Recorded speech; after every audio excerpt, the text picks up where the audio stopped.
F-16 ஒரு மாசமாக நம்ம இதை பற்றி பெருசாக எதுவும் பேசலை. நெதர்லாந்துலேருந்து கொடுத்தாங்க, டென்மார்க்லேருந்து கொடுத்தாங்க. இந்த ஃபைட்டர் ஜெட்ஸ் ஆனது உக்ரைனுக்கு வந்துருச்சுன்னா ரஷ்யாவை நாங்கள் என்ன பண்ணுறோம் பாருங்கள். ரஷ்யாலாம் வந்து எங்கள் நாட்டை இதோட தொடணுன்னே நினைக்க மாட்டாங்க. அப்படிப்பட்ட ஒரு விமானத்தை எங்களுக்கு கொடுங்கன்னு ரொம்ப நாளாக பேசி இந்த வெஸ்டர்ன் கண்ட்ரீஸ்லேருந்து உக்ரைன் இப்போ வாங்கி வச்சுருக்காங்க. அப்படி வாங்கினதுக்கப்புறமா இந்த F-16 உள்ளே வந்ததும் தெரியல, போனதும் தெரியலன்ற மாதிரி வந்ததுமே ஒரு பெரிய அடியை F-16க்கு ரஷ்யா கொடுத்துருந்தாங்க. அதை உக்ரைன் அவ்வளோ ஈஸியாக ஒத்துக்கவே இல்லை. இப்போ திடீர்னு பார்த்தோன்னா திரும்பவும் F-16 ஆனது லைம் லைட்டுக்கு வர ஆரம்பிச்சிருக்கு. என்னடா ஆச்சு? திரும்ப F-16 வந்து ரஷ்யாவுக்கு எதிராக எதனா பயன்படுத்திட்டாங்களா, இல்லை F-16 இருக்கிற இடத்த ரஷ்யா எதனா அடிச்சிட்டாங்களான்னு பார்த்தோன்னா 4 F-16 வரைக்கும் ரஷ்யா கின்சால் ஹைப்பர்சானிக் மிசைலை பயன்படுத்தி அழிச்சிருக்கலாம். உக்ரைனுக்கு ஒரு மேஜர் லாஸாக இந்த இடத்துல மாறிட்டு இருக்குன்னு நேற்றுலேருந்து ஒரு நியூஸ் ஆன்லைன் முழுக்க சர்க்குலேட் ஆகிட்டு இருக்கு. இது உண்மையா, இல்லை இதுக்கு பின்னாடி ரஷ்யாவோட ப்ரொபகண்டா இருக்கா, இல்லை உண்மையிலேயே அடி வாங்கினதுக்கப்புறம் உக்ரைன் அமைதியாக இருக்காங்களா? இந்த மாதிரி நிறைய விஷயங்களை நம்ம பார்க்க போகிறோம். அது மட்டும் இல்லாமல் கார்கிவ், உக்லடார் இந்த 2 பகுதிகளை பற்றின அப்டேட்டட் செய்திகளையும் இதில் நம்ம பார்க்க போகிறோம். ஸோ வாங்க வீடியோக்குள்ள போயிடலாம். நான் உங்கள் RK தாம்புகிருஷ்ணன், DP trendings.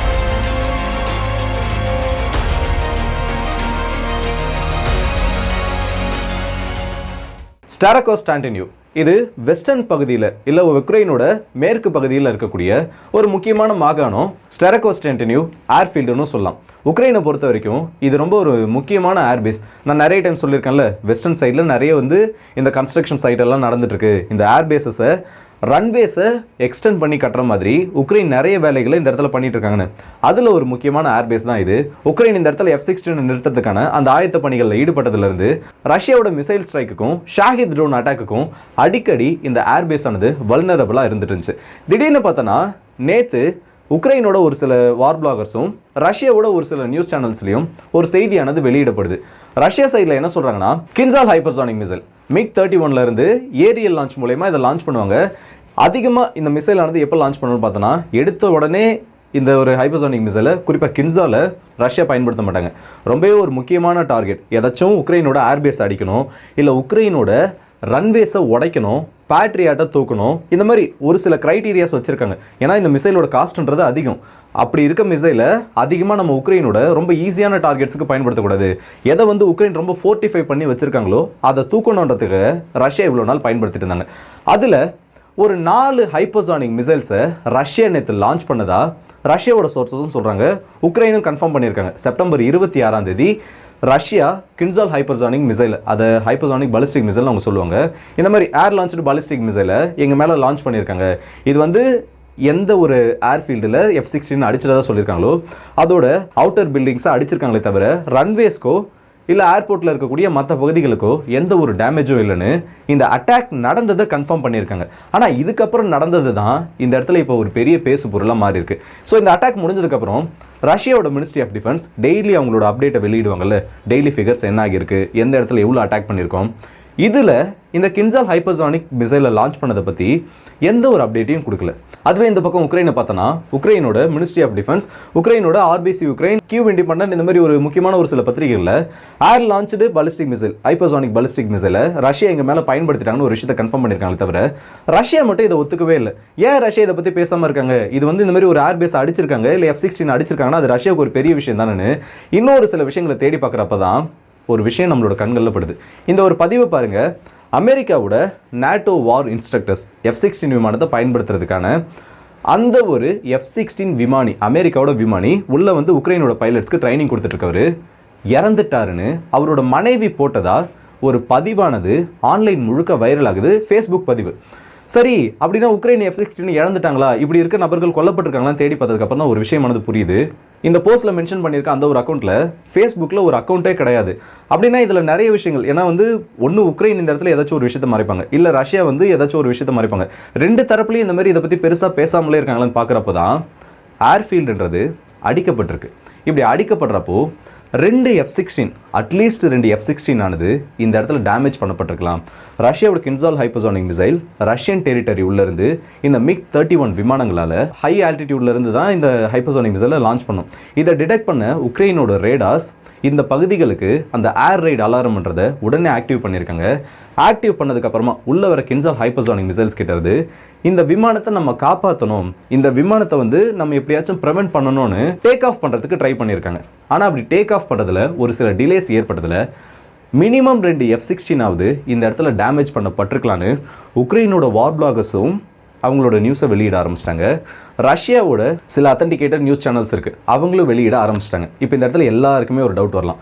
Ministry of டிஃபென்ஸும் வெளியில் சொல்லலை, உக்ரைனோட மினிஸ்ட்ரி ஆஃப் டிஃபென்ஸும் வெளியில் சொல்லலை. அப்போ இவங்க 2 பேருமே பேசிகிட்டு இருக்காங்களே, அப்போ இது ஒரு பொய்யான செய்தியாக தான் இருக்கணும்.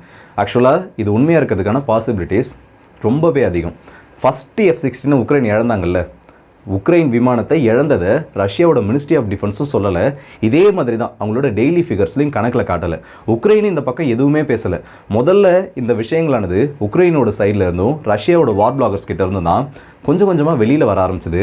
சரியாக சொல்லணும்னா 2 நாள் கழித்து ஒரு விமானி இறந்துட்டாருன்ற செய்தியும் இதே மாதிரி தான் வெளியே லீக் ஆக ஆரம்பிச்சது. அதுக்கப்புறமா 3வது நாள் தான் உக்ரைன் ஒரு விஷயத்தை ஒத்துக்கிறாங்க, ஆமாம் எங்களோட ஃபஸ்ட்டு F-16ன்றதை நாங்கள் லூஸ் பண்ணிட்டோன்னுட்டு. அதே மாதிரி விஷயங்களானது இப்போ திரும்ப நடந்துகிட்டு இருக்கு. ஒருவேளை இந்த F-16 அட்லீஸ்ட் 2 விமானம், 4 கூட வேணாம், 4 அடிச்சுட்டு தான் சில பேர் சொல்கிறாங்க, அதுக்கான ப்ரூஃப் சாலிடான எவிடன்ஸ் எதுவுமே கிடையாது.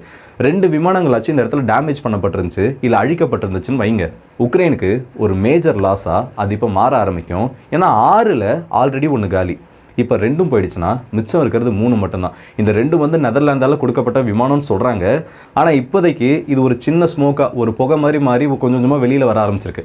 ஆனால் ஒரு விஷயத்தை நல்லா புரிஞ்சுக்கணும், நெருப்பு இல்லாமல் அந்த இடத்துல எதுவுமே புகையாது. ஏன்னா போன தடவையும் F-16 விஷயத்தில் இதே தான் நடந்துச்சு. மேபி இன்னொரு 2 நாளுக்குள்ளே உக்ரைனோட மினிஸ்ட்ரி ஆஃப் டிஃபென்ஸும் இதை வெளியில் சொன்னால் சொல்லுவாங்க.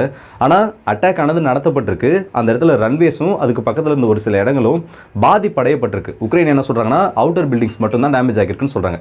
அவுட்டர் பில்டிங்ஸ் மட்டும் இல்லை, ரன்வேக்கு பக்கத்தில் இருக்கக்கூடிய ஹேங்கரும் டேமேஜ் ஆகிருக்கு. ஸோ 99% இந்த இடத்துல F-16 டேமேஜ் இல்லை, டிஸ்ட்ராய் பண்ணப்பட்டிருக்கிறதுக்கான பாசிபிலிட்டிஸ் ரொம்பவே அதிகம். இது முதல் விஷயமாச்சா. கார்கிவ்ல இருக்கக்கூடிய வோல்சான்ஸ்க் அக்ரிகேட் பிளான்ட்னு சொல்லுவாங்க. இந்த ஒரு தொழிற்சாலையானது ரஷ்யாவோட கண்ட்ரோலில் தான் இருந்துச்சு. இப்போ ரீசெண்டாக ரஷ்யா ஒரு அஃபென்சிவ் லான்ச் பண்ணாங்கல்ல, அந்த டைமில் இருந்து இது ஒரு வாரத்துக்கு முன்னாடி வந்த நியூஸ், உக்ரைனோட மீடியாஸ் பப்ளிஷ் பண்ண நியூஸ். அதில் என்ன சொல்லியிருப்பாங்கன்னா, ரஷ்யாவோட கண்ட்ரோலில் இருந்த அந்த ஒரு பிளான்ட்டை, அந்த ஒரு தொழிற்சாலையை உக்ரைன் மீட் எடுத்துட்டாங்க.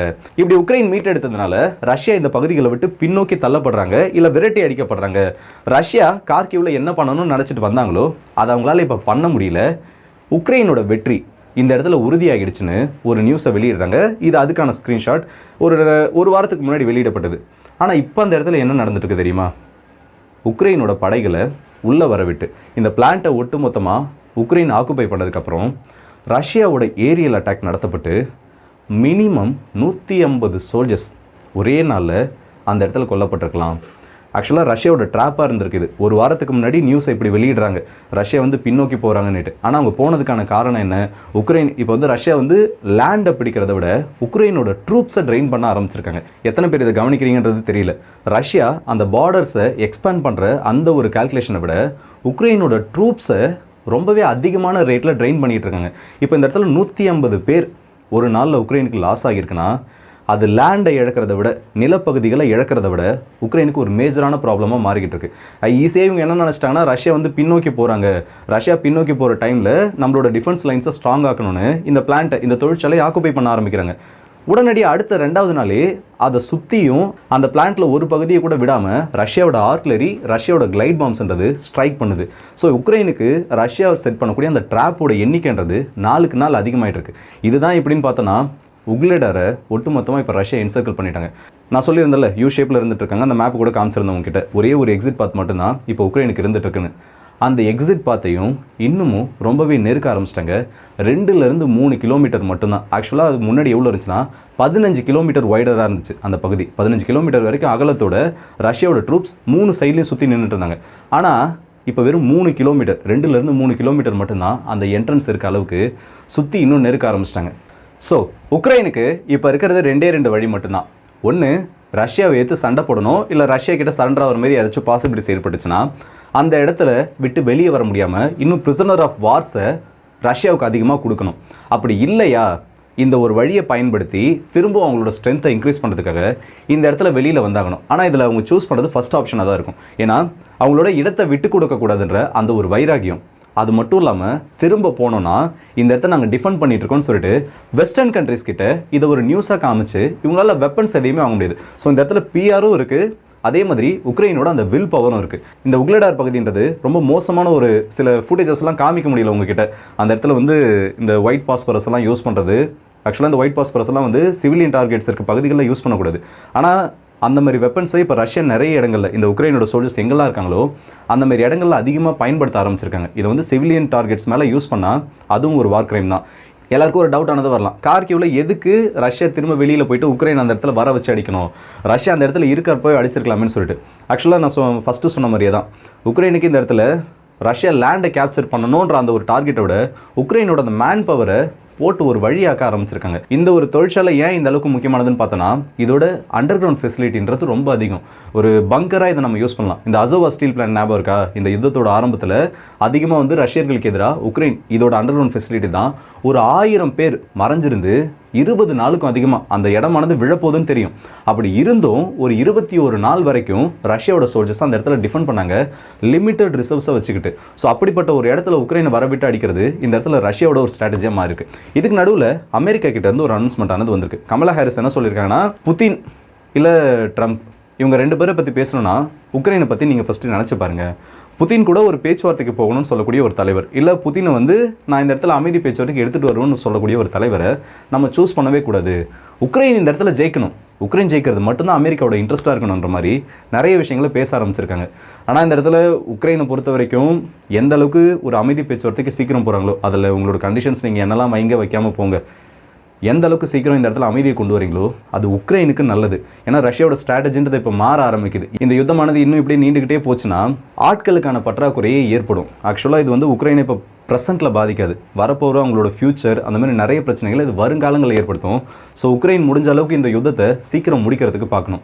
இதுக்கு நடுவில் அமெரிக்காவோட டிபார்ட்மெண்ட் ஆஃப் ஸ்டேட் ஒரு அனௌன்ஸ்மெண்ட்டை வெளியில் கொடுத்துருக்காங்க. JSOW, நான் ஆல்ரெடி சொல்லியிருக்கேன்ல, ரஷ்யாவோட விமானங்களை தடுக்கணும்னா இல்லை ரஷ்யாவோட ஏர்பேஸஸை உக்ரைனுக்கு எதிராக பயன்படுத்த விடாமல் தடுக்கணும்னா இந்த ஸ்டாண்ட் ஆஃப் வெப்பன்ஸ் தான் பயன்படுத்தணும். அதோட ஒரு பேக்கேஜை இப்போ கொடுக்குறதா சொல்லியிருக்காங்க. ஆக்சுவலாக இது கொடுக்குறத பற்றி பிரச்சனை இல்லை. ஒன்று, இந்த ஸ்டாண்ட் ஆஃப் வெப்பனை ரஷ்யாவுக்கு எதிராக பயன்படுத்தணும்னா ஃப்ரண்ட் லைனை ஒட்டி ஒரு குறிப்பிட்ட தூரத்துக்கு உக்ரைனோட விமானங்கள் போயாகணும். உக்ரைன் கிட்ட இருக்கிறதுல MiG-29 அதை வந்து கொஞ்சம் ஆல்டர் பண்ணோன்னா அதிலிருந்து இந்த ஸ்டாண்ட் ஆஃப் வெப்பனை லான்ச் பண்ண முடியும் JSOW. அப்படி இல்லையா F-16 வச்சு மட்டும்தான் இதை லான்ச் பண்ண முடியும். ஹை ஆல்டிடியூட்லேருந்து இதை லான்ச் பண்ணோன்னா மேக்ஸிமம் ஒரு 120 கிலோமீட்டர் ப்ளஸுக்கும் கூட இது ரேஞ்ச் கொடுக்கும்னு சொல்கிறாங்க. லோ ஆல்டிடியூட்லேருந்து இதை லான்ச் பண்ணால் அப்படியே பாதியாக குறைஞ்சிரும், 50+ கிலோமீட்டர்ஸ் தான் கொடுக்கும். இதில் ரெண்டுமே சிக்கல் தான். ஹை ஆல்டிடியூட் போகணும், இல்லை உக்ரைன் வந்து எந்த அளவுக்கு இந்த மாதிரி விமானங்களை எடுத்துகிட்டு ரஷ்யாவோட ஃப்ரண்ட் லைனை ஒட்டி போகிறாங்களோ அந்த அளவுக்கு அதிகமாக ரஷ்யாவோட ரேடார்களில் இந்த விமானம் சிக்கிடும். லோ ஆல்டிடியூடில் போச்சுன்னா உக்ரைனோட இப்போ பஃபர் ஜோன் கிரியேட் பண்ணியிருக்காங்கல்ல, அந்த ரேடார்களில் உக்ரைனோட விமானன்றது சிக்கிடும். ஸோ 2 பக்கமுமே உக்ரைனுக்கு இந்த இடத்துல பிரச்சனைகளானது அதிகமாக ஆரம்பிச்சிருக்கு. எல்லாத்தோட பெரிய பிரச்சனையே இந்த F-16 தான் மாறி இருக்கு. ஏன்னா MiG-29 விட்டாங்கன்னா F-16 இருந்து மட்டும்தான் இதை லான்ச் பண்ண முடியும். 3 விமானம், ஆக்சுவலாக இப்போ இந்த 2 சேர்த்து சொல்கிறேன், அந்த 3 போக இப்போ கரண்ட்டில் இருக்கிறது 3 மட்டும்தான். அந்த 3 விமானத்தை வச்சுக்கிட்டு ஒரு நாள் எத்தனை டைம் இவங்களால் லான்ச் பண்ண முடியும்? ஒரு குறிப்பிட்ட ஃப்ளைட் ஹவுஸ்க்கு அப்புறமா ஒரு மிஷன் அது முடிச்சுட்டு வந்துச்சுன்னா மினிமம் ஒரு 8-9 மணி நேரமாவது அதுக்கான சர்வீஸில் ஈடுபடணும். ஒரு விமானம் வந்து அதோட மிஷனை முடிச்சுட்டு வந்ததுன்னா F-16 நல்ல கண்டிஷனில் இருந்தாலே அந்த அளவுக்கு அதோட நிலைமை. இவங்களுக்கு கொடுத்துருக்கிறது எல்லாமே எக்ஸ்பயர் ஆக போகிற கண்டிஷனில் இருக்கக்கூடிய அந்த விமானங்கள். ஸோ அதுக்கான சர்வீஸ் டைம், அதுக்கான சர்வீஸ் பேர்ன்றது இன்னும் பெரிய சிக்கல்களை ஏற்படுத்த போகுது. ஆனால் எது எப்படியோ அமெரிக்கா அவ்வளோ சீக்கிரத்தில் உக்ரைன் போகிற முடிக்க விடுற மாதிரி இல்லை. எப்படியாச்சும் ஜெலன்ஸ்கியை இந்த இடத்துக்கு வெளி உலகத்துக்கு ஒரு வின்னராக காமிச்சிடணும், ரஷ்யாவை இந்த இடத்துல ஒரு லூசராக மாற்றி உக்ரைன் ஜெயிச்சுட்டு தான் காமிக்கணுன்றதுக்காக எவ்வளவோ வேலைகள் அவங்களும் பண்ணிகிட்டு இருக்காங்க. ஆனால் இது எதிர்பார்த்த முடிவுகளை கொடுக்குமான்றது தான் ஒரு சந்தேகமாக இருந்துட்டு இருக்கு. இன்னொரு பக்கம் ரஷ்யாவோட நியூக்ளியர் டாக்டரினை திரும்பவும் மாற்ற போகிறோன்னு சொல்லிட்டு இருக்காங்க. அதெல்லாம் மாற்றினாங்கன்னா இந்த பிரச்சனை வந்து அப்படியே ஒட்டு மொத்தமாக ஒரு யூட்டர்ன் அடித்து வேறு பக்கம் போக ஆரம்பிச்சிடும். ஸோ பொறுத்திருந்து பார்ப்போம் இந்த பிரச்சனைலாம் எப்படி முடியுதுன்னு. இந்த வீடியோ பற்றி உங்களோட கருத்துக்களை கமெண்ட் செக்ஷனில் சொல்லுங்கள். அடுத்த வீடியோஸ் நிற்போம். அதுவரை உங்களுக்கு முடிப்பது உங்கள் எல்லாருக்கே.